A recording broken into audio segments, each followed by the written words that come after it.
क्या बात है? बहुत सोच में लग रही हो। क्या बताऊं, मैम ने एक बहुत कठिन काम दे दिया है। कठिन काम दे दिया है? ऐसा कौन सा कठिन काम है? आपको क्या बताऊं, आपको क्या पता। ऐसा कौन सा काम है भाई? आप जरा मुझे भी बताएं। आप बताओ कि क्या वाक्य के लिए एक शब्द भी हो सकता है क्या? हाँ हाँ, क्यों नहीं हो सकता है। मुझे तो नहीं समझ में आ रहा है। आप ही कुछ मदद कर दीजिए। तो मैं बताती हूँ, सुनो। वाक्यांश के लिए एक शब्द हम किसे कहते हैं, पहले इसे जानो। कई बार हम कई सारे शब्दों को मिलाकर उसको वाक्य बनाते हैं, लेकिन इतना लंबा लिखने की जरूरत नहीं होती है। तो वाक्य गलत नहीं हो जाएगा क्या? नहीं नहीं, बिल्कुल गलत नहीं होगा, क्योंकि उसके लिए हम उस अलग अलग शब्दों की जगह हम केवल एक शब्द लिख देंगे और उससे आपका वाक्य वही अर्थ बताएगा जिसके लिए आप कई सारे शब्दों का प्रयोग कर रहे हैं। अच्छा, तो बताइएगा जरा, मैं भी सुनूं। वैसे तो मुझे लगता है ऐसा हो नहीं सकता।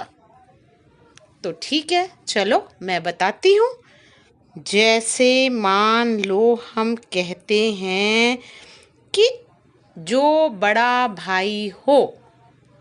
हाँ, तो जो बड़ा भाई हो तो जो बड़ा भाई हो, उसके लिए हम एक शब्द प्रयोग करते हैं, अग्रज। अच्छा, अच्छा, अब बताइए, साल में एक बार होने वाले के लिए हम कौन सा शब्द यूज करेंगे? साल में एक बार होने वाला यानी वार्षिक।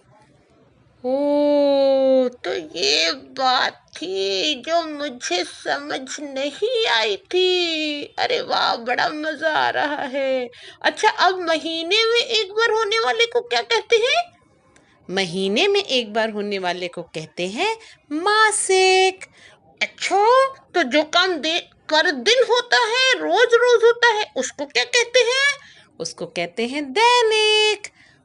अच्छा, तो अब बताइए, जो सप्ताह में एक दिन होता है, उसको क्या कहते हैं? उसको कहते हैं साप्ताहिक। अच्छा, बड़ा मजा आ रहा है अब तो ये सुनने में। अच्छा, ये बताइए, जो अपने देश का हो, स्वदेशी। जो विदेश का हो। विदेशी। अच्छा, अच्छा। अब एक मैं पूछती हूँ, आप बताओ। जो बहुत अधिक बोलता है उसको क्या कहते हैं? मुझे तो नहीं पता, आप बता दो ना प्लीज। जो बहुत अधिक बोलता है उसको कहते हैं वाचाल। अच्छा, तो जो कम बोलता है तो उसको क्या कहते हैं? उसको कहते हैं अल्पभाषी। अच्छा, जो आप जैसा बहुत मीठा मीठा बोलता है, उसको क्या कहते हैं? उसको कहते हैं मृदभाषी। और जो बहुत कड़वा बोलता है, उसको क्या कहते हैं? उसको कहते हैं कटुभाषी। अच्छा, अब तुम्हें मतलब पहले समझ में आया कि वाक्यांश के लिए एक शब्द का मतलब होता है कि कई सारे शब्दों को जोड़ के हम एक वाक्य बनाते हैं। तो कई बार शब्दों को कम करने के लिए और हम कुछ ऐसे शब्दों का प्रयोग करते हैं जो उन शब्दों की जगह एक ही शब्द से हमारा अर्थ स्पष्ट हो जाए या क्लियर हो जाए। जैसे हम कहते हैं कि जो पढ़ा लिखा नहीं है। अच्छा, कोई ऐसा भी है क्या जो पढ़ा लिखा नहीं है? ऐसा तो नहीं है, आजकल तो सब लोग पढ़ लिख रहे हैं, लेकिन फिर भी कहीं कहीं जो पढ़ा लिखा नहीं है उसे कहते हैं अनपढ़। अच्छा, तो अब आप बताओ कि जो सुनने वाला है, जैसे मैं आपकी बातें सुन रही हूँ।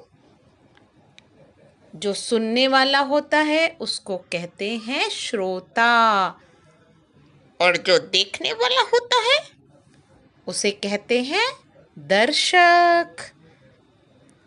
अच्छा, तो अब आपको समझ में आया? ये बहुत सारे शब्द ऐसे हैं जिनका हम वाक्यांश में एक शब्दों की जगह प्रयोग करते हैं।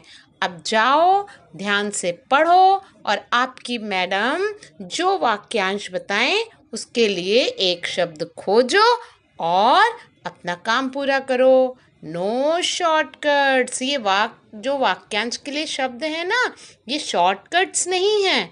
ये हमारे अनुच्छेद को या जो हम लिखते हैं उसको और अच्छा बना देते हैं। कम शब्दों में ज़्यादा स्पष्ट अर्थ होता है। लेकिन आगे से ऐसा मत करना कि मैम ने 4 क्वेश्चन लिखे हैं तो मैं 2 ही कर लूँ या 1 ही कर लूँ।